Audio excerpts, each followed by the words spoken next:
അപ്പോൾ ഇത്രത്തോളം വലിയ രൂപത്തിലുള്ള സൗകര്യം പാവങ്ങൾക്ക് ലഭിച്ചുകൊണ്ടിരിക്കുന്ന ഒരു സങ്കേതം ഇത്തരം ഒരു പ്രശ്നം ഉണ്ടായപ്പോൾ ആ മെഡിക്കൽ കോളേജിനെ ആകെ ആക്ഷേപിച്ച് ആ മെഡിക്കൽ കോളേജിനെ ഇല്ലാതാക്കുന്ന രൂപത്തിലേക്കുള്ള നീക്കം വരുന്നത് ഒരിക്കലും ഗുണകരമല്ല. എല്ലാവരും ചേർന്ന് ഉണ്ടായ സംഭവത്തെ സംബന്ധിച്ചുള്ള അത് പരിശോധിച്ച് ഭാവിയിൽ ഇത്തരം സംഭവം ഉണ്ടാകാതിരിക്കാനും ഉണ്ടായതിൽ എന്തെങ്കിലും പിഴവുണ്ടോ എന്ന് പരിശോധിച്ച് ആ കാര്യത്തിൽ ആവശ്യമായ നടപടി ഇതല്ലേ അതിനകത്ത് ചെയ്യേണ്ട കാര്യങ്ങൾ. ഇല്ല, മന്ത്രിമാർ പറഞ്ഞു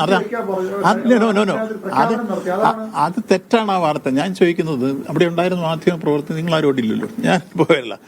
അവിടെ ഞങ്ങൾ ഓടി ചെല്ലുമ്പോഴേ മാധ്യമ പ്രവർത്തകർ ഇതുപോലെ മൈക്കുമായിട്ട് വന്നു. ഞാൻ നോക്കട്ടെ എന്ന് പറഞ്ഞിട്ട് പോലും സമ്മതിച്ചില്ല. അത് കഴിഞ്ഞിട്ട് അവിടെ നിന്നിരുന്ന ഡോക്ടർമാരോടും ഫയർഫോഴ്സിനോടും ചോദിച്ച് എന്താ സംഭവം നിൽക്കുമ്പോൾ അവർ പറയുന്നു ഇപ്പോൾ ഇടിഞ്ഞു വീണിട്ട് ഇതിന് സംഭവം ഉണ്ടായി, ഞങ്ങൾ 2 പേരെ എടുത്തിട്ടുണ്ട്, അവരെ കാഷ്വാലിറ്റിയിലേക്ക് കൊണ്ടുപോയി, മറ്റു കുഴപ്പങ്ങളില്ല എന്നവർ പറഞ്ഞിരുന്നു. പറഞ്ഞത് കേട്ട് ആ സംഭവം പറയുകയും മറ്റുള്ളത് പരിശോധിക്കാൻ പറയുക, അതല്ലേ ഞങ്ങളുടെ മുമ്പിലുള്ള വഴി. അപ്പോൾ അവിടെ നിന്നിട്ട് നമ്മൾ കണ്ടില്ല, കാണാത്തൊരു കാര്യം ഇവർ പറഞ്ഞത് മാധ്യമങ്ങളോട് പറഞ്ഞിട്ട് ബാക്കി പരിശോധിക്കാൻ നിർദ്ദേശം കൊടുക്കുകയാണ്, അല്ലാതെ നിർത്തിവെക്കാൻ ഒരു സ്ഥലത്തും പറഞ്ഞിട്ടില്ലെന്ന് മാത്രമല്ല സ്ഥലമാണ് എന്ന് മന്ത്രിമാർ പറഞ്ഞുകൊണ്ട് തെരച്ചിൽ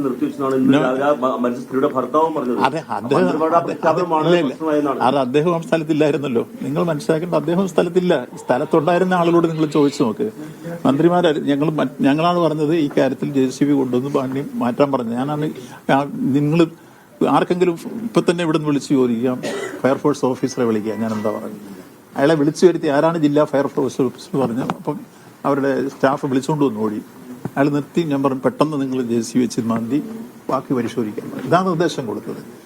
അപ്പോൾ വസ്തുതാപരമായ കാര്യം ഇതാണെങ്കിൽ അതിനെ വളച്ചൊടിച്ചാണ് നിർത്തിവെക്കാൻ പറയാം. അങ്ങനെ നിർത്തിവെക്കാൻ ആരും ഇത് തെറ്റായി വ്യാഖ്യാനിച്ച് രാഷ്ട്രീയ ദുരുദ്ദേശത്തോടു കൂടി ഈ പുരയ്ക്ക് തീ പിടിക്കുമ്പോൾ വാഴ വെട്ടുന്നു പറയുന്നത് കേട്ടിട്ട് അതാണ് യഥാർത്ഥത്തിൽ അവിടെ ചില ആളുകൾ ചെയ്തത്. അത് രാഷ്ട്രീയമാണ്.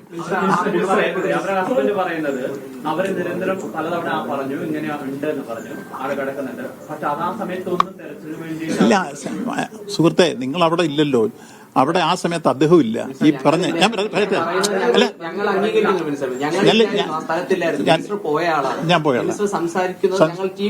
അതെ, ഞാൻ സംസാരിച്ച് ആ കുട്ടി ആ മരിച്ച സ്ത്രീയുടെ മകളടക്കം പറയുന്നത് അമ്മയെ കാണാനില്ല എന്ന് പറഞ്ഞു മണിക്കൂറുകൾക്ക് ശേഷമാണ് അത്തരത്തിലൊരു തിരച്ചിൽ നടത്തുന്നതിലേക്ക് വേണ്ടി അവിടെ ഉണ്ടായിരുന്ന സംവിധാനം മുഴുവൻ ചലിച്ചതെന്നാണ് പറയുന്നത്. അല്ലല്ല, ആ സംവിധാനം സാധിച്ചു എന്ന് പറയുന്നത് കൊണ്ടാണ് ഹിറ്റാച്ചി വെട്ടിപ്പൊളിച്ച് കെട്ടിടം പൊളിച്ച് അതിനകത്ത് കയറ്റിക്കൊണ്ടുവന്നത്. അല്ലെ, അങ്ങനെ വരുമോ? അവിടെ നിങ്ങൾ മനസ്സിലാക്കേണ്ടത് പെട്ടെന്നൊരു ഉന്നതത്തിനകത്ത് കയറി വരാൻ കഴിയുന്നില്ല. മറ്റൊന്ന്, ഇടിഞ്ഞു വീണ് കെട്ടിടത്തിന്റെ ഒരു ഭാഗം ഏത് സമയത്തും ബാക്കിയുടെ വീഴാമെന്ന് ഇരുത്തി നിൽക്കുന്നു. അതിന്റെ കീഴെ ഒന്നും മനുഷ്യനെ കയറി ഏതെങ്കിലും ഒരു കല്ല് മാറ്റിയാൽ അല്ലെങ്കിൽ ഒരു പോള മാറ്റിയാൽ ബാക്കിയുടെ ഇടിഞ്ഞ് മേലോട്ട് വീഴും.